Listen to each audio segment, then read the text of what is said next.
Okay, we're on essay number 88, Water in the Deserts.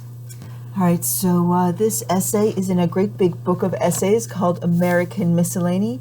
It was published in 1865, so there are a lot of interesting topics with a lot of interesting perspectives.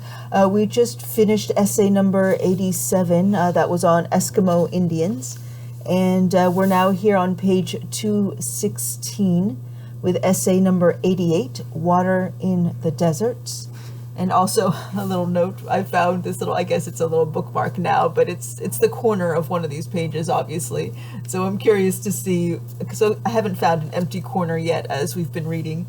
I'm curious to see where this little page comes from. So we'll remember, it's right there on page 216. Let's go ahead and get into essay number 88, Water in the Deserts.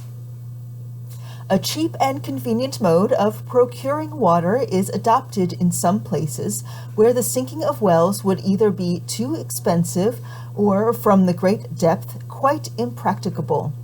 The method is simply by boring with a kind of large auger till the instrument reach to a reservoir of water underground, which then rises to the surface through the auger hole and issues in a jet by means of a tin pipe, which is fixed in the opening. This method, however, will only be successful in certain situations, and these occur chiefly in districts where the rock next the soil is formed of beds of sandstone.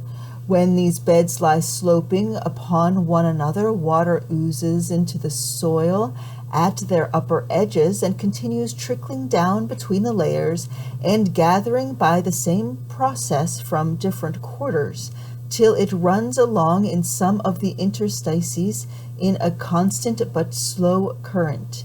It is forced to flow down the slope by the accumulated weight of its own body above, but finds no ready vent in the downward direction it is pursuing. Hence it works onward under a great pressure, and if any opening is presented to it either above or below, it rushes into it with a great force. Such an opening is the auger hole of the borers, which, lighting on a body of water thus pressed on all sides, is filled instantly, and becomes a fountain throwing out its jet, often to a considerable height. This mode has been practiced with great and beneficial success in some of the sandstone districts of England, formerly ill supplied with water, but more interest is attached to it from a trial which has been made in certain places of Africa, where water is as scarce and as valuable as in a ship that has been 6 months at sea. The experiment was tried by Mr. Briggs, the British consul in Egypt, under the patronage of the Pacha of that country, and was attended with complete success. Wells were opened and reservoirs formed thousands of cubic feet of water in places where the sands had hardly ever been moistened, even by a shower, since the creation of the world, and where the Arabs, in performing the ceremonial washings of the body required by their Mohammedan law, were obliged, like sparrows on a dusty road, to go through the forms with sand in the absence of water. These reservoirs were formed, we believe, on what would, if water were present, be a great commercial line of communication between the Nile and the Red Sea. And there is every prospect that they will be the means of establishing such a line. But the importance of the discovery would be ill appreciated were we to suppose its operations limited to this point. The vast sandy desert of Africa, a tract more than 2,000 miles long and 1,000 broad, is almost without water, and has hitherto been a barrier preventing all communications between the northern shores of the country and the fertile districts southward in the interior.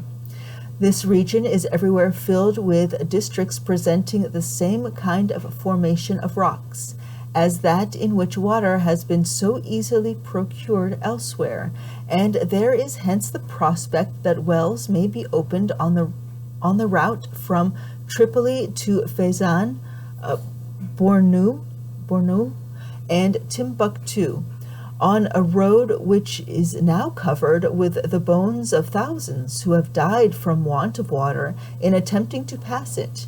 Major Denham was at times waked from a reverie on horseback while passing this dreary tract of sand, by his horse's hoofs treading on the crackling and dried skeletons which lay in the way of travelers who had perished by thirst.